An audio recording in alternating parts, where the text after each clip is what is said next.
नमस्कार, उत्कर्ष क्लासेज में आपका स्वागत है। टॉपिक है आपका रोकड़ प्रवाह विवरण, कैश फ्लो स्टेटमेंट। रोकड़ प्रवाह विवरण, रोकड़ यानी कैश, प्रवाह यानी फ्लो और विवरण यानी स्टेटमेंट, तीन अलग अलग शब्द है। रोकड़ जिसमें कैश एंड कैश इक्विवेलेंट्स दोनों इंक्लूड है।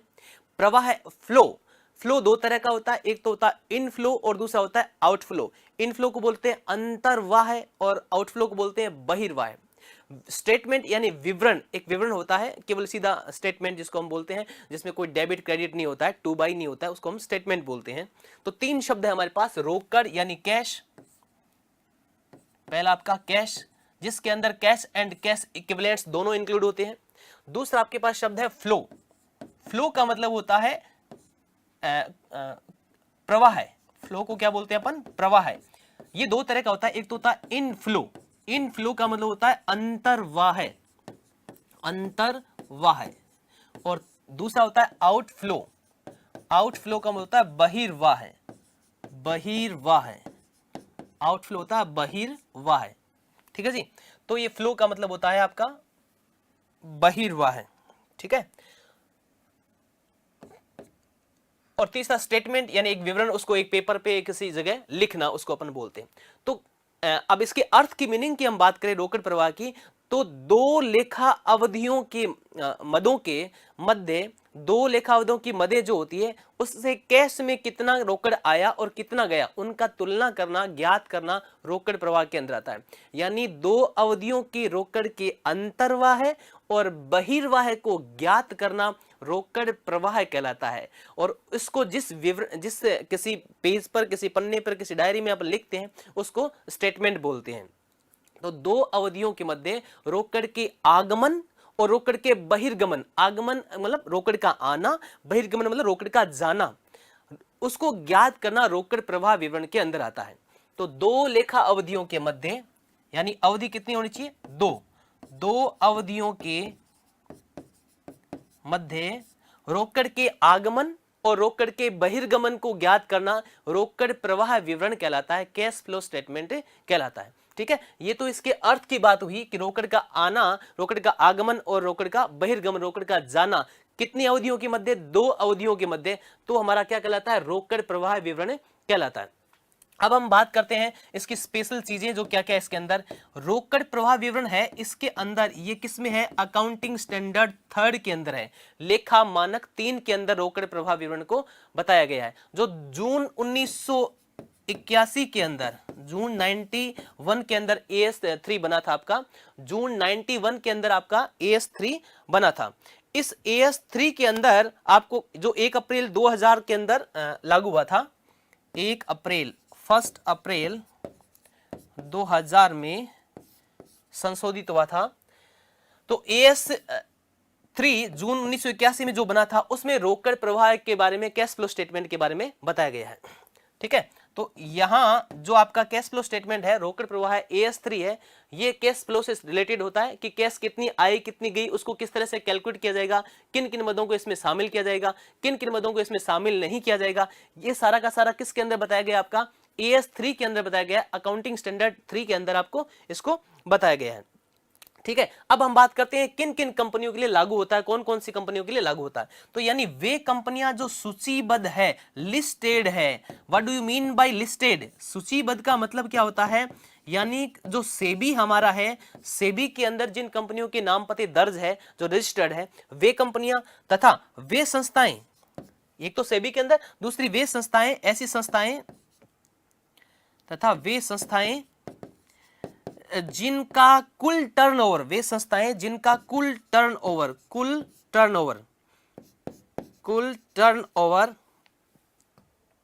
जिनका कुल टर्नओवर की बात करते हैं, वे संस्थाएं जिनका टोटल टर्नओवर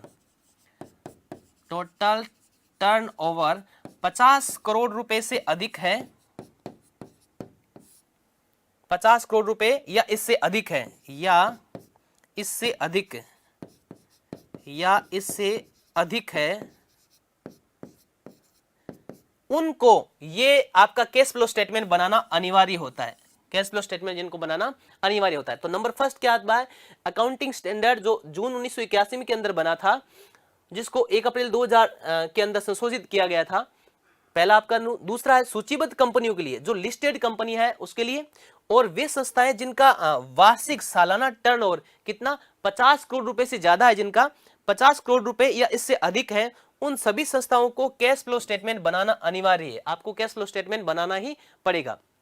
ये रोकड़ प्रवाह के अर्थ और इसकी मुख्य बातें हुई। तो एक बार ध्यान से सुनिएगा, दो अवधियों के मध्य रोकड़ के आगमन और बहिर्गमन को ज्ञात करना रोकड़ प्रवाह विवरण कहलाता है। इसके लिए लेखा मानक कौन सा है? 3, अकाउंटिंग स्टैंडर्ड 3 है। कौन सी कंपनियों को बनाना जरूरी है? जो सूचीबद्ध है, लिस्टेड है, जिनको सेबी के यहाँ पे रजिस्ट्रेशन करवाया हुआ है। और नंबर 2, जिनकी सालाना टर्नओवर, कुल टर्नओवर 50 करोड़ या इससे अधिक है, उनको आपका रोकड़ प्रवाह विवरण बनाना बहुत जरूरी होता है। तो ये था आपके रोकड़ प्रवाह विवरण का अर्थ और रोकड़ प्रवाह विवरण के लिए महत्वपूर्ण बात। अब अपन बात करते हैं रोकड़ प्रवाह विवरण बनाने की प्रक्रिया। रोकड़ प्रवाह विवरण बनाने की प्रक्रिया, रोकड़ प्रवाह विवरण बनाने की प्रक्रिया, रोकड़ प्रवाह विवरण बनाने की प्रक्रिया, प्रोसेस क्या क्या है, फॉलो क्या करते हैं अपन? Process of preparation of cash flow statement. देखो जी, सबसे पहली बात करते हैं इसके अंदर अपन कौन सी एक्टिविटी? ऑपरेटिंग एक्टिविटी की, ऑपरेटिंग एक्टिविटीज, परिचालन क्रियाएं। दूसरी आपकी आती है इसमें इन्वेस्टिंग एक्टिविटीज, जिसको हम बोलते हैं विनियोजन क्रियाएं। और तीसरी जो हमारी है सी, जिसको अपन कह सकते हैं, वो होती है फाइनेंशियल एक्टिविटीज, फाइनेंशियल यानी वित्तीय एक्टिविटीज। रोकड़ प्रवाह विवरण बनाने की 3 तरह की क्रियाएं इसके अंदर शामिल होती है। 3 प्रक्रियाओं का हम फॉलो करते हैं, तब हमारा कैश फ्लो स्टेटमेंट या रोकड़ प्रवाह विवरण बनता है। तो ध्यान से देखिए, सबसे पहला है आपका ऑपरेटिंग एक्टिविटी, जिसको अपन बोलते हैं परिचालन या संचालन क्रियाएं। क्या बोलेंगे इनको? परिचालन या संचालन क्रियाएं। परिचालन या संचालन, व्यापार को चलाने से संबंधित, संचालित करने से संबंधित जो क्रियाएं हैं, वे किसके अंदर आ जाएगी? आपकी ऑपरेटिंग एक्टिविटी के अंदर। दूसरी विनियोजन क्रियाएं, इन्वेस्टिंग एक्टिविटीज, विनियोजन या विनियोग क्रियाएं, इन्वेस्टिंग एक्टिविटीज। तीसरा आपका था फाइनेंशियल एक्टिविटीज, जिसको हम बोलते हैं वित्तीय क्रियाएं, फाइनेंशियल एक्टिविटीज, वित्तीय क्रियाएं, फाइनेंशियल एक्टिविटीज। ओके, तो रोकड़ प्रवाह विवरण बनाने के कितने स्टेप है, कितनी प्रक्रिया है? 3 step of preparation of cash flow statement. Number 1 आपका ऑपरेटिंग एक्टिविटी, जिसको हम संचालन या परिचालन क्रियाएं बोलते हैं। नंबर 2 इन्वेस्टिंग या विनियोजन क्रियाएं, एंड नंबर 3 फाइनेंशियल एक्टिविटीज या वित्तीय क्रियाएं। ठीक है जी, अब अपन पॉइंट टू पॉइंट इसका एनालिसिस करते हैं। Number 1 operating activities. फर्स्ट की अपन बात करते हैं ऑपरेटिंग एक्टिविटीज, न्यू पेज से करते हैं। ऑपरेटिंग एक्टिविटीज, ऑपरेटिंग एक्टिविटीज, परिचालन क्रियाएं, ऑपरेटिंग एक्टिविटीज। ऑपरेटिंग एक्टिविटीज को क्या बोलते हैं? परिचालन या संचालन क्रियाएं। यानी संचालन या परिचालन क्रियाओं से रोकड़ कितना आया या कितना गया। 2 शब्द मैंने आपको शुरू में बताए थे, एक तो था इनफ्लो, इनफ्लो का मतलब अंतर्वाह, अंतर्वाह मतलब रोकड़ का आना। किसका आना भाई? रोकड़ का आने की बात कर रहा हूं मैं सिर्फ। और दूसरा होता है आउटफ्लो, जिसको हम बोलते हैं रोकड़ का जाना। बिजनेस के अंदर रोकड़ का, पैसों का, कैश एंड कैश इक्विवेलेंट का आना इनफ्लो कहलाता है, और कैश का चले जाना आउटफ्लो या आपका बहिर्वाह कहलाता है। ठीक है जी, तो अपन बात करते हैं ऑपरेटिंग एक्टिविटीज से किस तरह से कैश इनफ्लो या आउटफ्लो ज्ञात किया जाता है। तो अपन बात करते हैं ऑपरेटिंग एक्टिविटीज से। तो ऑपरेटिंग एक्टिविटीज से अगर आप इनफ्लो और आउटफ्लो निकालते हो तो इसके 2 तरीके हैं, 2 method of operating activities, cash inflow and outflow. Number 1 direct method, direct method, जिसको अपन बोलते हैं प्रत्यक्ष विधि, डायरेक्ट मेथड। दूसरा आपका इनडायरेक्ट मेथड, इनडायरेक्ट मेथड, जिसको हम बोलते हैं अप्रत्यक्ष विधि। अपने को निकालना क्या भाई? ऑपरेटिंग एक्टिविटी से कैश का इनफ्लो और आउटफ्लो निकालना है, और निकालने की कितने मेथड है? दो मेथड है, डायरेक्ट मेथड और इनडायरेक्ट मेथड, प्रत्यक्ष विधि और अप्रत्यक्ष विधि। हम बात करते हैं सबसे पहले डायरेक्ट मेथड की।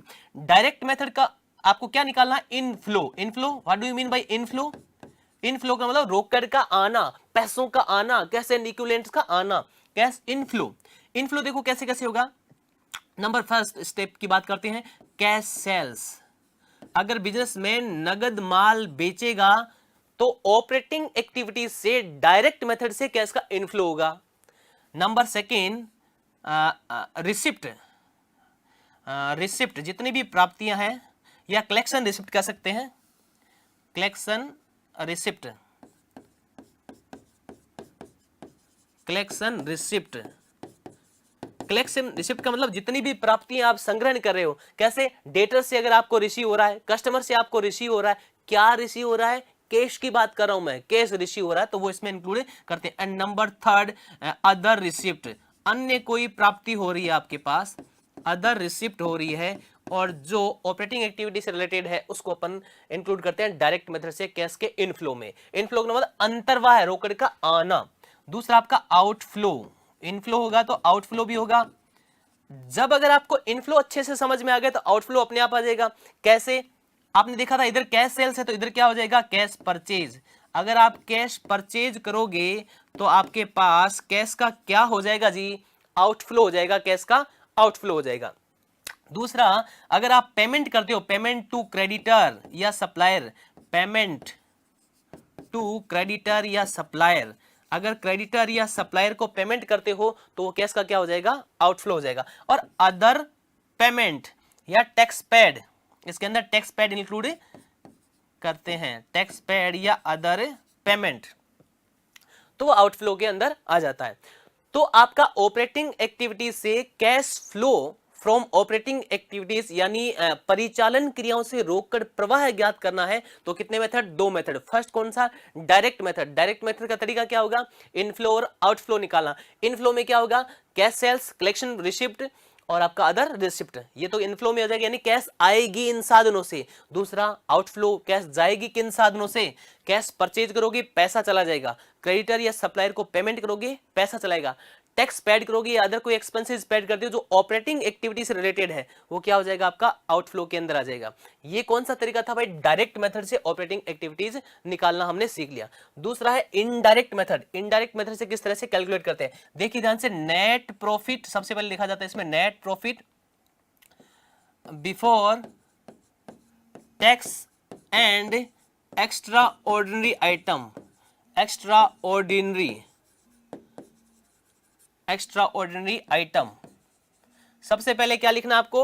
Net profit, net profit before tax and extra ordinary item. सबसे पहले हेडिंग के अंदर ये आ जाता है, आपका नेट प्रॉफिट आ जाता है। अब इसके अंदर क्या ऐड होता है? Add non cash and non operating expenses, non cash and non operating expenses, ये क्या हो जाएंगे? ऐड हो जाएंगे।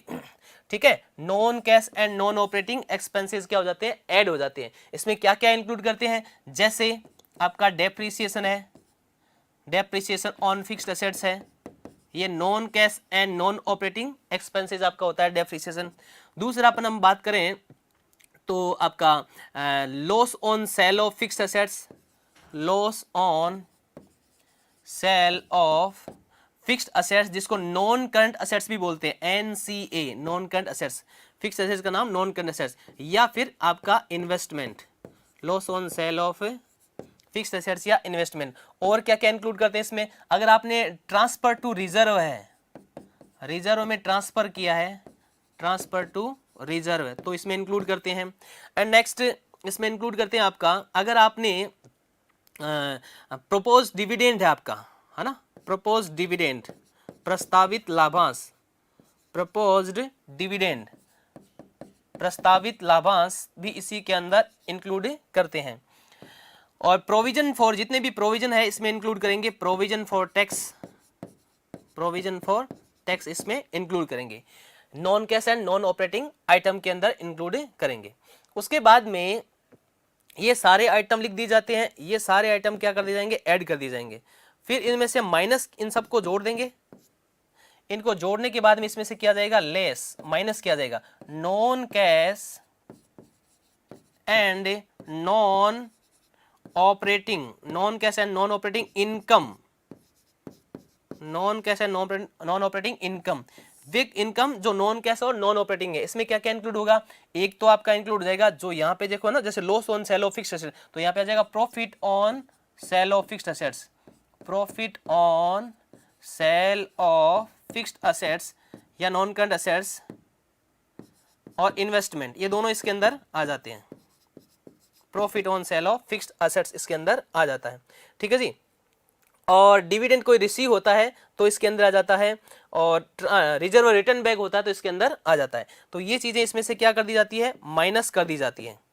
जब ऐसा कर देते हैं तब आप क्या आ जाता है, आपके पास आ जाता है operating profit, operating profit before working capital changes, before working capital changes, before working capital changes, ये आपके पास आ गया operating profit before working capital changes. अभी पूरा नहीं हुआ भाई, अभी ध्यान से समझना इसको, आगे और बात करते हैं, पहले इसको समझ लीजिए उसके बाद में आगे प्रोसेस में चलते हैं। अपन क्या पढ़ रहे हैं, ऑपरेटिंग एक्टिविटीज, ऑपरेटिंग एक्टिविटीज निकालना कैश का, कैश इनफ्लो या आउटफ्लो। पहला मेथड था डायरेक्ट मेथड, डायरेक्ट के बाद में क्या चल रहा है, इनडायरेक्ट मेथड।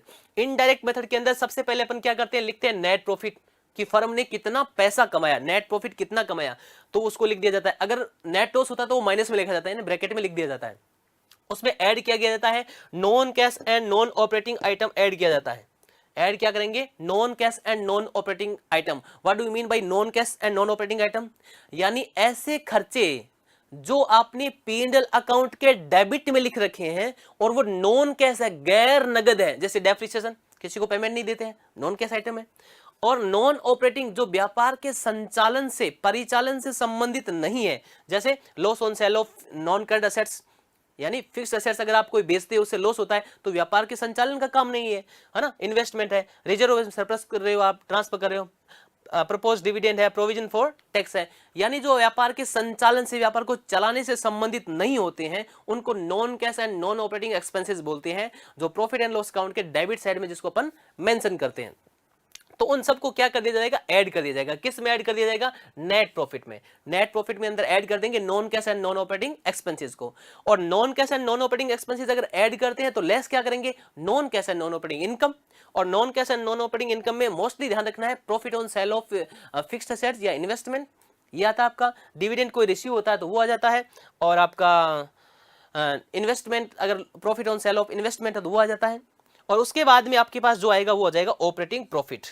क्या कहलाएगा आपका, operating profit before working capital changes, यानी कार्यशील पूंजी में परिवर्तन से पहले का ऑपरेटिंग प्रॉफिट, संचालन का लाभ आपके पास आ जाएगा। अभी फॉर्मेट कंप्लीट नहीं हुआ भाई, इनडायरेक्ट मेथड का ये इतना फॉर्मेट हो गया है। आगे अपन बात करें आगे का फॉर्मेट क्या होगा ऑपरेटिंग एक्टिविटीज का, तो आगे का फॉर्मेट मैं लिख देता हूं आपको। फॉर्मेट होगा आगे नेक्स्ट इस तरह से बनेगा आपका, ऑपरेटिंग एक्टिविटीज का इनडायरेक्ट मेथड पढ़ रहे हैं अपन। ऑपरेटिंग एक्टिविटीज का कौन सा मेथड पढ़ रहे हैं, indirect method, indirect method,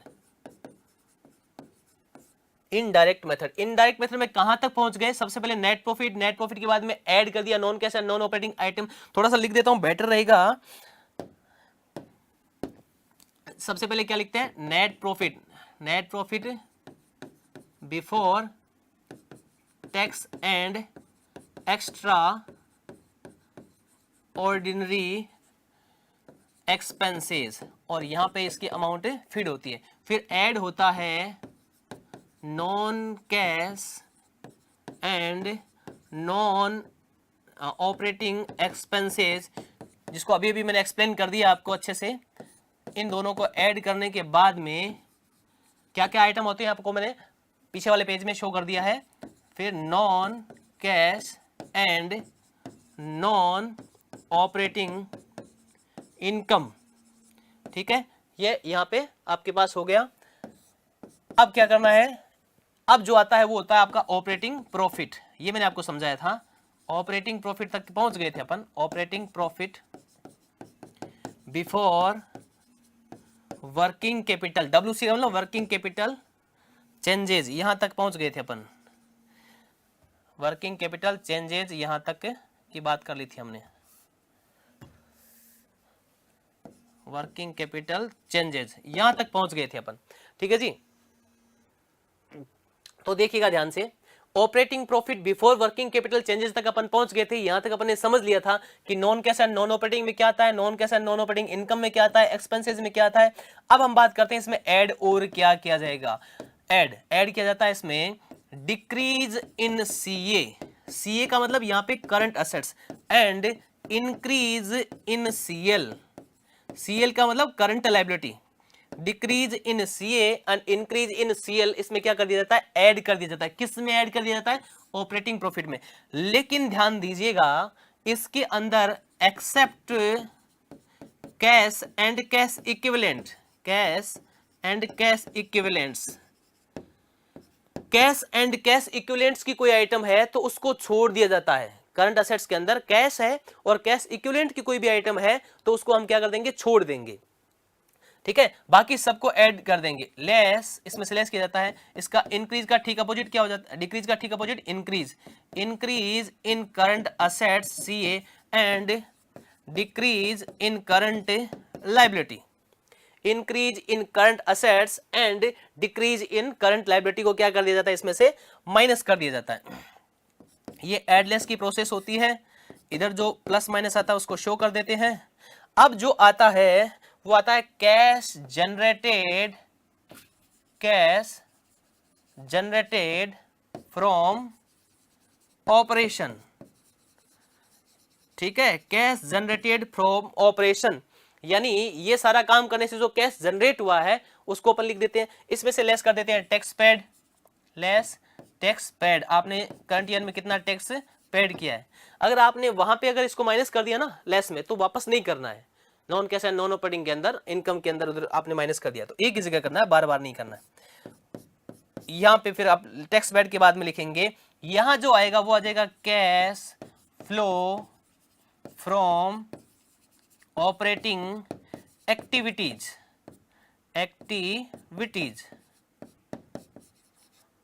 cash flow from operating activities. ये आपका पूरा फॉर्मेट है। आपका ऑपरेटिंग एक्टिविटीज किस तरह से कैलकुलेट करेंगे, यानी सबसे पहले क्या फीड करेंगे, नेट प्रॉफिट, क्या लिखा जाएगा, नेट प्रॉफिट, और नेट प्रॉफिट के बाद में नेट प्रॉफिट अगर आपका पॉजिटिव है, नेट प्रॉफिट है तो अमाउंट लिखी जाएगी सीधे ही, अगर नेट लॉस है तो क्या लिखेंगे, ब्रैकेट में लिखेंगे, यानी वो फिर अमाउंट क्या हो जाती है आपकी, माइनस की हो जाती है, ठीक है जी। ऐड किया गया जाएगा non cash and non operating expenses, जो मैं आपको बता चुका हूं, डेप्रिसिएशन है, loss on sale of fixed assets है, इन्वेस्टमेंट है, ट्रांसफर टू रिजर्व है, प्रोविजन फॉर आपका टैक्सेशन है, प्रोविजन प्रपोज डिविडेंड है, ये सारी चीजें इसमें इंक्लूड होती है। और non cash and non operating income के अंदर क्या आता है आपका, profit on sale of fixed assets है, profit on sale of investment है, आपका डिविडेंड रिसीव्ड है, एंड आपका रिजर्व रिटर्न बैक अगर है तो वो होता है, ठीक है। एक आइटम इसमें और ध्यान रखना, एक्सपेंसेस के अंदर अगर आपने गुडविल, पेटेंट, ट्रेडमार्क, कॉपीराइट इनका अगर रिटर्न ऑफ किया है, अलिखित किया किसी को भी, तो वो भी इसमें इंक्लूड होते हैं एक्सपेंसेस के अंदर, ठीक है जी। ये करने के बाद जो आपके पास आएगा उसको कहेंगे ऑपरेटिंग प्रॉफिट, यानी परिचालन लाभ, ऑपरेटिंग प्रॉफिट आपके पास आ जाएगा। ऑपरेटिंग प्रॉफिट किससे पहले आएगा, वर्किंग कैपिटल, कार्यशील पूंजी में परिवर्तन से पहले आएगा। अब अपन चेक करते हैं कार्यशील पूंजी क्या होती है। अगर करंट असेट्स में डिक्रीज हो, डिक्रीज क्या मतलब कमी, करंट असेट्स में कमी हो रही हो तो क्या करना है, ऐड करना है।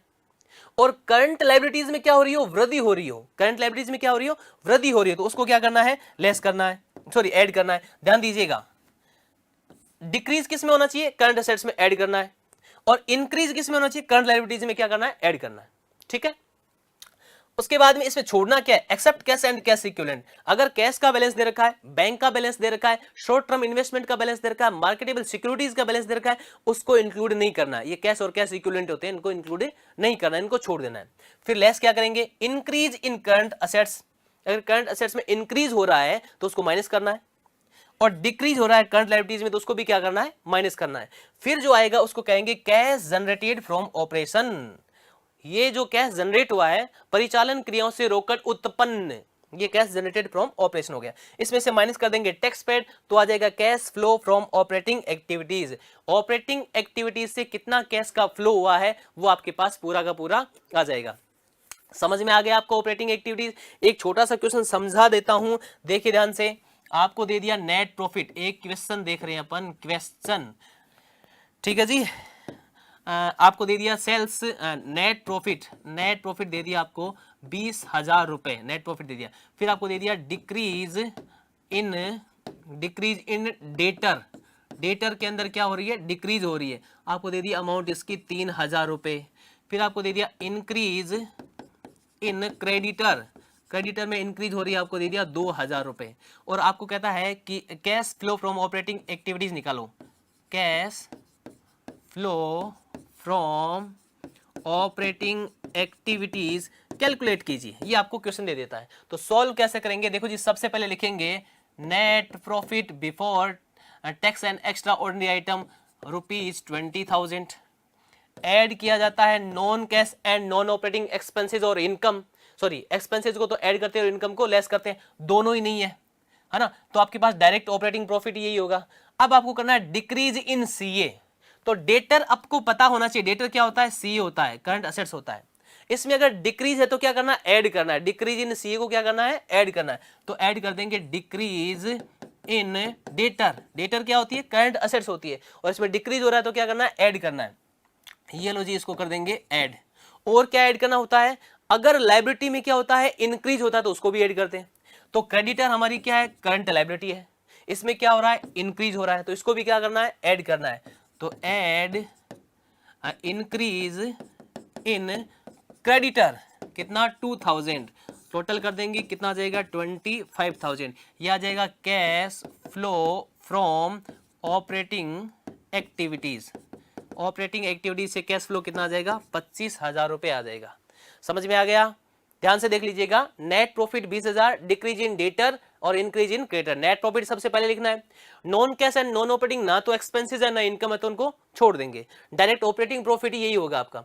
अब इसमें ऐड किया गया जाएगा डिक्रीज इन सीए और इंक्रीज इन सीएल, तो पहला तो सीए है, इसको ऐड कर दिया, और दूसरी सीएल है, उसमें इंक्रीज हो रहा है, तो दोनों ही क्या हो जाएंगे, ऐड हो जाएंगे। तो आपके पास cash flow from operating activities कितना आ जाएगा, 25,000 रुपए आ जाएगा।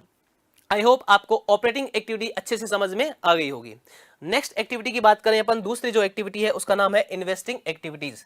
सेकंड एक्टिविटी बी, उसका नाम है इन्वेस्टिंग एक्टिविटीज, इन्वेस्टिंग एक्टिविटीज, विनियोजन क्रियाओं से रोकड़, विनियोग या विनियोजन, विनियोजन क्रियाएं, ऐसी कौन सी क्रियाएं होती है जिनको अपन विनियोजन क्रियाओं में इंक्लूड करते हैं, ठीक है। ध्यान से देखिएगा, मेरे शब्दों पर गौर कीजिएगा, दो शब्द बोल रहा हूं मैं, एक तो असेट्स, और कौन से असेट्स, फिक्स्ड असेट्स, और करंट जो बात बोले तो नॉन करंट असेट्स कह सकता हूं इसको, non current assets, non current assets, non current assets को अपन क्या बोलते हैं, फिक्स्ड असेट्स बोलते हैं, नॉन करंट असेट्स हमारी क्या है, फिक्स्ड असेट्स होती है, ये नॉन करंट असेट्स। और दूसरी आपका इन्वेस्टमेंट, दूसरा आपका शब्द है इन्वेस्टमेंट, ठीक है। और एक आपका है इंटरेस्ट एंड डिविडेंड, दोनों के दोनों क्या होने चाहिए, received, interest and dividend received, ठीक है। ये दो अपन शब्दों की बात कर रहे हैं। नॉन करंट असेट्स यानी फिक्स्ड असेट्स, दूसरा इन्वेस्टमेंट, ये दोनों चीजें किस में इंक्लूड होती है, इन्वेस्टिंग एक्टिविटीज के अंदर इंक्लूड होती है। इंटरेस्ट एंड डिविडेंड रिसीव्ड, ब्याज और लाभांश प्राप्त किया, फिक्स्ड असेट्स और इन्वेस्टमेंट, और ब्याज और लाभांश दोनों क्या होंगे, प्राप्तियां इसके अंदर इन्वेस्टिंग एक्टिविटी के अंदर आती है। तो देखो अब इनका क्या हो सकता है भाई, फिक्स्ड असेट्स को क्या कर सकते हो, खरीद सकते हो या बेच सकते हो, इन्वेस्टमेंट को क्या कर सकते हो, खरीद सकते हो या फिर बेच सकते हो। तो क्या बनता है, यहां पे ध्यान दीजिएगा, आप क्या कर सकते हो, इनके साथ सलीका इनका देखिए, फिक्स्ड असेट्स या इन्वेस्टमेंट दोनों का क्या हो सकता है, फिक्स्ड असेट्स या इन्वेस्टमेंट दोनों में या तो आपका क्या होगा, परचेज होगा या फिर क्या होगा, सेल्स होगा। अगर आप क्या करते हो, इनको खरीदते हो, अगर आप क्रय करते हो, और या आप विक्रय करते हो, सेल करते हो। अगर आपने फिक्स्ड असेट्स को परचेज किया, खरीदा है, परचेज किया है, तो क्या होगा, आउटफ्लो होगा। अगर फिक्स्ड असेट्स या इन्वेस्टमेंट आपने खरीदा है तो क्या होगा, आउटफ्लो होगा, और सेल्स किया तो क्या होगा, इनफ्लो होगा। किसका इनफ्लो आउटफ्लो की बात कर रहा हूं मैं, कैश के इनफ्लो आउटफ्लो की बात कर रहा हूं मैं, असेट्स और इन्वेस्टमेंट के इनफ्लो आउटफ्लो की बात नहीं कर रहा। कैश किस वजह से आएगा आपके पास? जब असेट्स और इन्वेस्टमेंट क्या करोगे आप? सेल करोगे, पैसे आएंगे, इसलिए क्या बोलते हैं इसको? इनफ्लो बोलते हैं। जब असेट्स, फिक्स असेट्स और इन्वेस्टमेंट आप परचेज करोगे तो पैसे चले जाएंगे, कैश चला जाएगा आपके पास से, तो उसको हम क्या बोलते हैं? आउटफ्लो बोलते हैं। तो इन्वेस्टिंग एक्टिविटीज का अगर फिक्स असेट्स और इन्वेस्टमेंट अगर आप खरीदते हो तो होगा आउटफ्लो, और बेचते हो तो क्या होगा? इनफ्लो होगा। और दूसरी एक्टिविटी इसमें केवल क्या होगा? रिसीव होगा। रिसीव, आपका ओनली रिसीव होना चाहिए। इंटरेस्ट और डिविडेंड रिसीव होगा तो ऑलवेज क्या होगा? इसमें इनफ्लो ही होगा। दोनों रिसीव होंगे तो इनफ्लो ही होगा। आउट पेड वाला इसके अंदर नहीं आता, इंटरेस्ट और डिविडेंड पेड इसमें इंक्लूड नहीं होता है। तो इन्वेस्टिंग एक्टिविटीज का मतलब क्या है? दो शब्द ध्यान रखने हैं आपको, इन्वेस्टमेंट और फिक्स एसेट्स, उनका खरीदना या बेचना, परचेज या सेल्स, इनफ्लो आउटफ्लो हो जाएगा। अगर परचेज कर रहे हैं तो आउटफ्लो, परचेज कर रहे हैं तो आउटफ्लो, और खरीद रहे हैं सेल कर रहे हैं तो क्या हो जाएगा? इनफ्लो हो जाएगा। नंबर 2, इंटरेस्ट और डिविडेंड ऑलवेज क्या होगा? इसमें रिसीव्ड, रिसीव होता है तो क्या होगा? इनफ्लो ही होगा, आउटफ्लो का सवाल ही नहीं है। तो समझ में आ गया अच्छे से कि इन्वेस्टिंग एक्टिविटी से किस तरह से इनफ्लो या आउटफ्लो निकालेंगे। तो इनफ्लो के आइटम तो क्या हो जाएंगे? परचेज करते हैं इनको, सेल करते हैं तो क्या हो जाएगा आपके पास? इनफ्लो हो जाएगा, और परचेज करते हैं तो आपका आउटफ्लो हो जाएगा, और इससे इनफ्लो ही होगा आपका। इंटरेस्ट और डिविडेंड से क्या होगा? इनफ्लो ही होगा। तो कौन सी एक्टिविटी थी आपकी? ये investing activity. And last third activity, financial activity. Financial activities, financial activities, cash flow की तीसरी एक्टिविटी अपन देख रहे हैं, फाइनेंशियल एक्टिविटीज, वित्तीय क्रियाएं, वित्तीय क्रियाएं, फाइनेंशियल एक्टिविटीज। वित्तीय क्रियाओं के अंदर आप देखिए ध्यान से, इसके अंदर भी मैं शब्द दूंगा, शब्दों को पकड़ के रखना, आपको आसानी से याद हो जाएगा। एक तो शेयर, नंबर 1 शेयर, जंगल वाला शेयर नहीं भाई, ये शेयर अंश। दूसरा आपका डिबेंचर, जिसको बोलते हैं ऋण पत्र। तीसरा आपको देंगे लोन। ठीक है, शेयर, डिबेंचर, लोन, 3 शब्द है। और उसके बाद में interest and dividend paid, interest and dividend paid. ठीक है, शब्दों को कैच कर लिया आपने अच्छे से, शेयर, डिबेंचर और लोन। दूसरा आपका इंटरेस्ट और डिविडेंड तो क्या होगा? पेड ही होगा आपका। अब शेयर, डिबेंचर और लोन, देखो ध्यान दीजिएगा, शेयर और डिबेंचर का तो इश्यू होता है और लोन होता है रिसीव। शेयर और डिबेंचर का तो क्या होता है? इश्यू। इन दोनों का तो इश्यू होता है, ये दोनों इश्यू होते हैं, निर्गमित किए जाते हैं। ठीक है, और लोन रिसीव भी होता है और पेमेंट भी होता है। ठीक है, इश्यू और, तो अब ये दोनों चीजें देख लीजिए ध्यान से। अगर शेयर, डिबेंचर और लोन, शेयर का इश्यू किया गया है और लोन रिसीव किया गया है, इश्यू और रिसीव, अगर आपने शेयर को तो इश्यू किया है, डिबेंचर को भी इश्यू किया है और लोन आपने रिसीव किया है, तो तीनों ही सिचुएशन में पैसा आता है, कैश आता है, मनी आता है, कंपनी के अंदर पैसा आता है। शेयर इश्यू करोगे पैसा आएगा, डिबेंचर इश्यू करोगे पैसा आएगा, लोन किसी से रिसीव करोगे, प्राप्त करोगे, पैसा आएगा। आई मीन कहने का मतलब ये हुआ कि आपको कैश का इनफ्लो होगा। क्या होगा? इनफ्लो, अंतर्वाह होगा। कब? जब शेयर इश्यू करोगे, डिबेंचर इश्यू करोगे या लोन रिसीव करोगे, तो दोनों ही सिचुएशन में क्या होगा आपके पास? कैश इनफ्लो होगा। अब देखिए ध्यान से,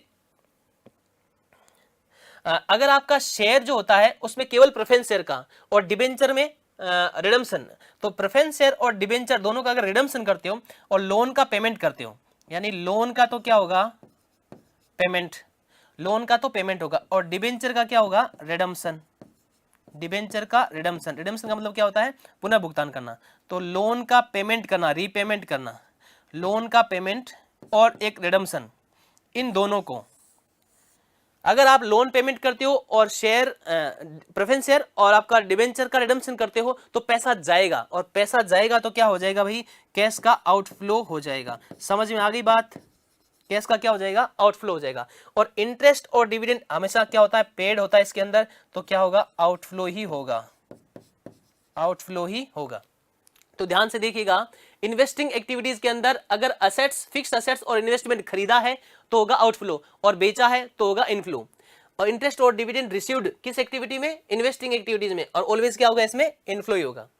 फाइनेंशियल एक्टिविटीज के अंदर share, debenture, loan, share, debenture, loan, share, debenture, loan, अगर शेयर और डिबेंचर इश्यू किया, लोन रिसीव किया, पैसा आएगा, पैसा आएगा तो क्या होगा? इनफ्लो होगा। और डिबेंचर का रिडम्पशन किया है और लोन रीपेमेंट किया, वापस पेमेंट किया तो पैसा जाएगा, तो उसको हम बोलेंगे आउटफ्लो। और इंटरेस्ट और डिविडेंड फाइनेंशियल एक्टिविटीज के अंदर ऑलवेज क्या होता है, पेड ही होता है, तो क्या हो जाएगा आपका आउटफ्लो हो जाएगा। तो आई होप तीनों एक्टिविटी आपको समझ में आ गई होगी। Number first operating, number second investing, और नंबर थर्ड आपकी इन्वेस्टिंग एक्टिविटीज। ध्यान से देख लीजिएगा, एक बार इसको अच्छे से क्लियर कर लीजिएगा, ठीक है। तो अपन ने इसको अच्छे से कर लिया है, विनियोजन इन्वेस्टिंग एक्टिविटीज को अपन ने कर लिया, फाइनेंशियल एक्टिविटीज को कर लिया, और ऑपरेटिंग एक्टिविटीज को भी अपन ने अच्छे से कर लिया। अब आपको कुछ ध्यान देने योग्य वाले बातें हैं, कुछ महत्वपूर्ण बातें हैं तीनों एक्टिविटीज के लिए। तीनों एक्टिविटीज हमने कंप्लीट कर ली है। अब मोस्ट चीजें क्या क्या है जो ध्यान देने वाली बातें हैं, इंटरेस्ट और डिविडेंड की बात करते हैं। सबसे पहला इंटरेस्ट और डिविडेंड, इंटरेस्ट और डिविडेंड। देखो दो तरह की संस्थाएं होती है, एक तो होती है वित्तीय संस्थाएं, कौन सी, फाइनेंशियल इंस्टीट्यूट्स, वित्तीय संस्थाएं, जैसे बैंक वित्तीय संस्थाएं हैं, पैसों का काम करती है, ठीक है, वित्तीय संस्थाएं होती है। दूसरी होती है गैर वित्तीय संस्थाएं, गैर वित्तीय संस्थाएं जो व्यापारिक संस्थाएं होती है, जो माल का प्रोडक्शन करती है, वस्तुओं एवं सेवाओं का उत्पादन करती है, वो गैर वित्तीयों के अंदर। तो वित्तीय संस्थाएं जो होती है इनके अंदर तो ऑपरेटिंग एक्टिविटीज में इंक्लूड करते हैं। इंटरेस्ट और डिविडेंड को किसमें इंक्लूड करते हैं, ऑपरेटिंग एक्टिविटीज में इंक्लूड करेंगे। किसमें, जब वित्तीय संस्था है, फाइनेंशियल इंस्टीट्यूट है, तो इसमें अगर आपका इंटरेस्ट और डिविडेंड, इंटरेस्ट एंड डिविडेंड अगर आपको रिसीव हो रहा है, रिसीव हो रहा है तो क्या होगा, आपका इनफ्लो हो जाएगा, इनफ्लो होगा। कब, जब इंटरेस्ट और डिविडेंड क्या हो, रिसीव हो, और पेड हो तो क्या हो जाएगा, आउटफ्लो हो जाएगा। इंटरेस्ट एंड डिविडेंड पेड तो क्या हो जाएगा, आउटफ्लो हो जाएगा। अगर आपकी वित्तीय संस्था है तो किस में इंक्लूड करेंगे, इंटरेस्ट एंड डिविडेंड को ऑपरेटिंग एक्टिविटीज के अंदर इंक्लूड करेंगे। और अगर आपको रिसीव हो रहा है तो इनफ्लो हो जाएगा, और आप पेमेंट कर इंटरेस्ट और डिविडेंड पेड है तो आपका क्या हो जाएगा, आउटफ्लो हो जाएगा। दूसरी हम बात करते हैं गैर वित्तीय संस्थाएं जो है, अदर जो है वित्तीय संस्थाओं का एग्जांपल ले सकते हैं अपन, जैसे बैंक है, ठीक है ना, इसका एग्जांपल अपन बैंक ले सकते हैं। इसके अंदर आपको क्या करना है, अगर इंटरेस्ट और डिविडेंड आपको रिसीव हो रहा है, इंटरेस्ट एंड डिविडेंड गैर वित्तीय संस्थाओं में अगर रिसीव्ड हो रहा है तो कौन सी एक्टिविटी में इंक्लूड करना है, इन्वेस्टिंग के अंदर इंक्लूड करना है। और इंटरेस्ट एंड डिविडेंड आप पेड कर रहे हो तो कौन सी एक्टिविटी में करोगे, फाइनेंशियल एक्टिविटी में करोगे। यानी यहां तो आएगी फाइनेंशियल एक्टिविटीज वित्तीय, और यहां आएगी इन्वेस्टिंग एक्टिविटीज, है ना, विनियोजन क्रियाएं। अगर रिसीव हो रहा है तो इन्वेस्टिंग के अंदर, और पेड कर रहे हो तो किसमें डालोगे, फाइनेंशियल एक्टिविटीज में डालोगे। ये नोट नंबर 1 था आपका, ध्यान से देखिए। वित्तीय संस्थाओं में आप किसमें इंक्लूड करोगे, ऑपरेटिंग में। इनफ्लो है, ये रिसीव है तो इनफ्लो, और पेमेंट कर रहे हो तो आउटफ्लो। किसकी बात कर रहा हूं मैं, इंटरेस्ट और डिविडेंड की बात कर रहा हूं। और गैर वित्तीय संस्थाओं में अगर रिसीव हो रहा है इंटरेस्ट और डिविडेंड तो किसमें डालोगे, इन्वेस्टिंग एक्टिविटीज में। और अगर पे कर रहे हो आप, पेमेंट कर रहे हो तो किसमें डालोगे, आप फाइनेंशियल एक्टिविटीज के अंदर इसको ट्रांसफर कर दोगे। दूसरा पॉइंट ध्यान से देखिए, इसके अंदर दूसरा पॉइंट क्या होगा इसका, पॉइंट नंबर 2, नोट नंबर 2 इस तरह से है कि कैश और कैश इक्विवेलेंट क्या होता है। अपन ने एक वर्ड लिखा था, रोकड़ एवं रोकड़ तुल्य, रोकड़ एवं रोकड़ तुल्य, कैश एंड कैश इक्विवेलेंट, रोकड़ एवं रोकड़ समतुल्य या तुल्य कहते हैं इसको, कैश एंड कैश इक्विवेलेंट बोलते हैं। इसमें क्या क्या इंक्लूड होता है, ध्यान से देख लीजिए। कैश का बैलेंस या cash in hand, cash at bank या bank balance, cash in hand या cash balance, cash at bank या bank balance, plus marketable securities, marketable securities का मतलब होता है विपणन योग्य प्रतिभूतियां, मार्केटेबल सिक्योरिटीज विपणन योग्य प्रतिभूतियां, प्लस शॉर्ट टर्म इन्वेस्टमेंट आपने इन्वेस्ट कर रखा है और कितने टाइम के लिए, शॉर्ट टाइम के लिए, तो इसमें इंक्लूड होता है। और माइनस कर देते हैं बैंक ओडी, बैंक ओवरड्राफ्ट होता है, बैंक अधिविकर्ष होता है, तो उसको में से क्या कर देते हैं, माइनस कर देते हैं। अच्छा जी, रोकड़ तुल्य कितना टाइम होता है इसका, 3 मंथ, है ना। शॉर्ट टाइम जो पीरियड है, टाइम पीरियड कितना होगा, 3 मंथ का होगा।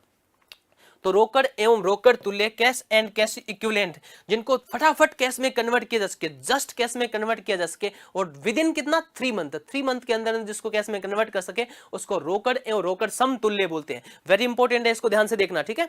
तो क्या क्या इंक्लूड होते हैं, कैश या कैश इन हैंड, बैंक या bank balance, plus marketable securities और प्लस शॉर्ट टर्म इन्वेस्टमेंट, और माइनस क्या कर दिया जाएगा, बैंक ओवरड्राफ्ट, बैंक अधिविकृत से तो उसको माइनस से कर दिया जाएगा। तो ये नोट के अंदर 2 पॉइंट आपने देख लिए, इंटरेस्ट और डिविडेंड, वित्तीय संस्था है तो क्या करना है और गैर वित्तीय संस्था है तो क्या करना है, और दूसरा रोकड़ एवं रोकड़ तुल्य भी आपने देख लिया है कि कैश एंड कैश इक्विवेलेंट है तो कैसे क्या करना है। अब अपन बात करते हैं कि ऐसी कौन कौन सी मदें हैं जिनको अपन कैश फ्लो में शामिल नहीं करेंगे।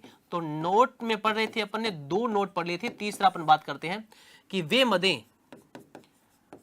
वे मदें जो कैश फ्लो स्टेटमेंट में शामिल नहीं होगी, कैश फ्लो स्टेटमेंट में शामिल नहीं होगी, इंक्लूड नहीं करेंगे भाई, जरूरत नहीं है, उन मदों को अपन नहीं डालेंगे। नंबर फर्स्ट कौन कौन सी मद होगी, अंशों व ऋण पत्रों का, अंशों व ऋण पत्रों का संपत्ति के बदले निर्गमन, संपत्ति के बदले निर्गमन। अगर आप अंश या ऋण पत्र जारी कर रहे हो, किसके बदले में कर रहे हो, संपत्ति के बदले में ऋण निर्गमन कर रहे हो, तो उसको अपन इसमें इंक्लूड नहीं करेंगे। दूसरा बोनस अंशों का निर्गमन, अगर आप बोनस अंश है आपके पास, बोनस अंशों का निर्गमन कर रहे हो, आप बोनस अंशों का निर्गमन कर रहे हो तो इसको भी अपन इंक्लूड नहीं करेंगे, बोनस अंशों को भी निर्गमन नहीं करेंगे। और तीसरी बात, अंशों को ऋण पत्रों में परिवर्तित कर रहे हो तो अंशों को ऋण पत्रों में परिवर्तन, ऋण पत्रों में परिवर्तन अगर आप कर रहे हैं तो आपके पास क्या नहीं होगा, मदों को कैश फ्लो में शामिल नहीं करेंगे। तो तीसरा महत्वपूर्ण नोट क्या है कि ऐसी कौन कौन से आइटम होगी जिनको अपन कैश फ्लो में शामिल ही नहीं करेंगे, अंश या ऋण पत्रों का निर्गमन करें और बदले में क्या ले रहे हैं, संपत्ति ले रहे हैं, कैश फ्लो में इंक्लूड नहीं करेंगे। बोनस अंशों का निर्गमन कर रहे हैं, कैश फ्लो में इंक्लूड नहीं करेंगे। और अंशों का निर्गमन ऋण पत्रों के बदले में अंशों का ऋण पत्रों में परिवर्तन कर रहे हैं तो उसको भी अपन कैश फ्लो में शामिल नहीं करेंगे। नेक्स्ट आपकी बात करते हैं कैश फ्लो स्टेटमेंट का फॉर्मेट कैसा होता है, कैश फ्लो स्टेटमेंट का फॉर्मेट कैसा होता है, यहीं पे कर लेते हैं cash flow statement, cash flow statement, cash flow statement यानी फॉर्मेट कैसा होगा, किस तरह से कैश फ्लो स्टेटमेंट बनता है।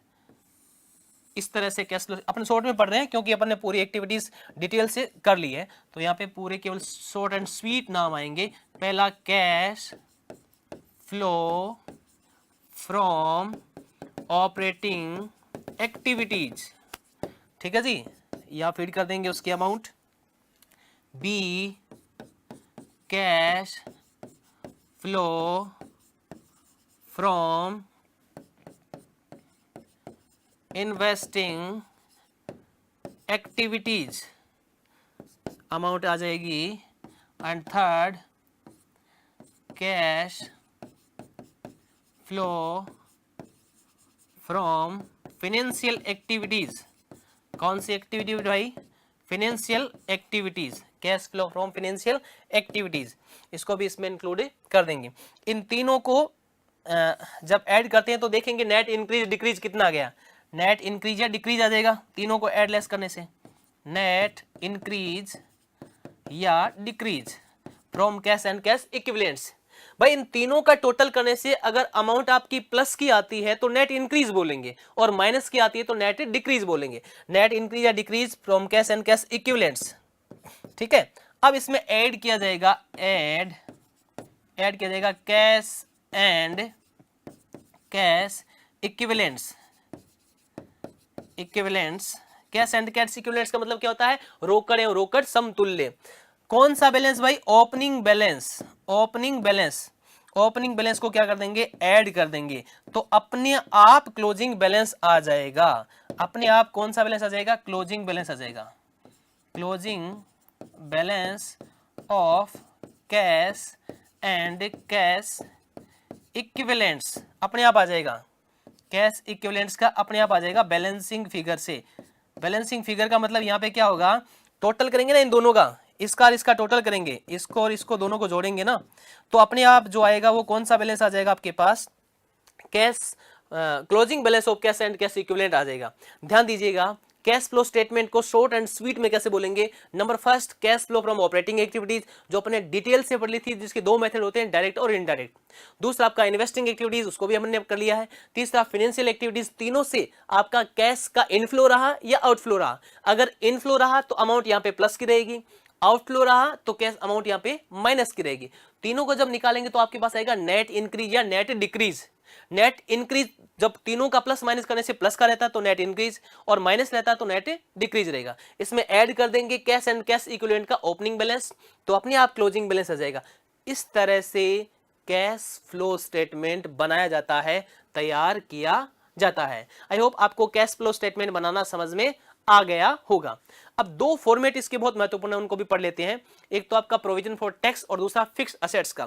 कई बार उनका क्वेश्चन पूछ लिया जाता है तो अपन फॉर्मेट में फीड करके उसको निकाल सकते हैं। तो अपन दो फॉर्मेट पढ़ रहे हैं। Number first, provision for tax. Provision for tax का फॉर्मेट पढ़ रहे हैं। Provision for tax, provision for tax का फॉर्मेट इस तरह से बनाएंगे अपन। प्रोविजन फॉर टैक्स, सबसे पहले इसके अंदर क्लोज कर देते हैं इसके सारे रास्ते। सबसे पहले इधर लिखा जाता है बाय बैलेंस बीडी। आपने पहले जो ओपनिंग बैलेंस है उसको यहां लिखा जाता है बाय बैलेंस बीडी, और इधर लिखा जाता है टू बैलेंस सीडी। अंतिम प्रोविजन कितना है, जितना आपने टैक्स पेड किया है वो इधर लिखा जाता है टू बैंक टैक्स पेड। आपने जितना टैक्स पेड किया है वो यहाँ आता है। अगर एडवांस टैक्स है तो वो भी इधर आता है, एडवांस टैक्स, आपने एडवांस पे किया तो। और फिर बैलेंसिंग फिगर से क्या आ जाता है, बाय पी&एल, यानी करंट ईयर के अंदर आपने कितना टैक्स पी&एल से लिया है। तो ये जो आइटम है ये वाला, ये तो ऑपरेटिंग एक्टिविटीज के अंदर, कौन सी एक्टिविटी में, ऑपरेटिंग एक्टिविटी में non cash and non operating के अंदर क्या हो जाता है, ऐड हो जाता है। यहाँ जो अमाउंट आती है ना, ये वाली किस में ऐड हो जाती है, non cash and non operating expenses में, ऑपरेटिंग में ऐड हो जाता है। टैक्स पेड, ये जो टैक्स पेड है ये आपका टैक्स पेड माइनस होता है। टैक्स पेड ऑपरेटिंग एक्टिविटीज में से क्या हो जाएगा, माइनस हो जाएगा। ठीक है। स्पेशल बात क्या है, स्पेशल बात क्या है, अगर आपको टैक्स ऐसे दे रखा हो, provision for tax, opening balance दे दिया और क्लोजिंग बैलेंस दे दिया, कोई इंफॉर्मेशन नहीं दी, कौन कौन सा बैलेंस दे दिया आपको प्रोविजन फॉर टैक्स का, प्रोविजन फॉर टैक्स आपको दे दिया, provision for tax, provision for tax, provision for tax, और ओपनिंग और क्लोजिंग बैलेंस दे दिया और कोई इंफॉर्मेशन नहीं दे रखी, तो ऐसा माना जाएगा ओपनिंग बैलेंस तो टैक्स पेड है। करंट ईयर में टैक्स पेड कितना है, ओपनिंग बैलेंस तो टैक्स पेड है, और ये क्या है, इसका प्रोविजन किया गया है, इसको क्रिएट किया है, प्रोविजन किया गया, ऐसा मानना आपको जब कोई इंफॉर्मेशन नहीं दे रखी हो। दूसरा फॉर्मेट पढ़ते हैं अपन फिक्स्ड असेट्स का। फिक्स्ड असेट्स, स्थायी संपत्तियां, या जिसको नॉन करंट असेट्स भी बोल सकते हैं, इसका फॉर्मेट देख रहे हैं। फिक्स्ड असेट्स, आपको पता है फिक्स्ड असेट्स का कौन सा बैलेंस होता है, डेबिट बैलेंस होता है, तो लिखा जाएगा टू बैलेंस बीडी। क्या लिखा जाएगा, टू बैलेंस बीडी, और इधर लिखा जाता है by balance CD, by balance CD लिखा जाता है। अगर आप पूरी साल भर में कोई डेप्रिसिएशन चार्ज करते हो तो इधर आता है बाय डेप्रिसिएशन या प्रोविजन फॉर डेप्रिसिएशन। अगर आपने कोई असेट सेल की है तो बाय बैंक ब्रैकेट में सेल या सोल्ड ऑफ फिक्स्ड असेट्स आ जाता है। अगर असेट्स को बेचने से आपको लॉस हुआ है तो बाय पी&एल ब्रैकेट में loss on sale, loss on sale of assets लिखा जाता है। इस साइड में आ जाता है आपका टू बैंक या कैश, टू बैंक या कैश अगर आपने असेट्स परचेज किए तो। अगर असेट्स को सेल करने से अगर आपको प्रॉफिट हुआ है तो टू पी&एल लिखा जाता है, प्रॉफिट ऑन सेल। ठीक है जी, इस तरह से ये आपका फिक्स्ड असेट्स का अकाउंट बनता है। ध्यान दीजिएगा, सबसे पहले ओपनिंग बैलेंस डेबिट में, क्लोजिंग बैलेंस क्रेडिट में। अगर आपने असेट्स बेची है तो बाय बैंक लिखा जाता है, और डेप्रिसिएशन पूरे साल भर जो लगाया है उसका डेप्रिसिएशन इधर आ जाता है।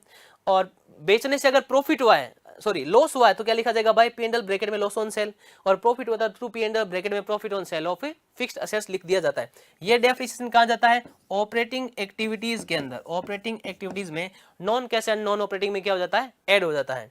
ये जो आपकी है बैंक, जो आप असेट सोल्ड करते हो, ये इन्वेस्टिंग एक्टिविटीज में, कौन सी एक्टिविटीज में, इन्वेस्टिंग एक्टिविटीज के अंदर क्या हो जाती है, प्लस हो जाती है, क्योंकि कैश आया है, इनफ्लो हुआ है। ये लॉस है, अगर आपका loss on sale of fixed assets है तो ऑपरेटिंग एक्टिविटीज के अंदर, ऑपरेटिंग एक्टिविटीज के अंदर non cash and non operating item में क्या होता है, ऐड हो जाता है। ये जो परचेज करते हो आप, ये इन्वेस्टिंग एक्टिविटीज में, इन्वेस्टिंग एक्टिविटीज में क्या हो जाता है, माइनस हो जाता है, क्योंकि असेट्स खरीदते हो तो पैसा चला जाता है।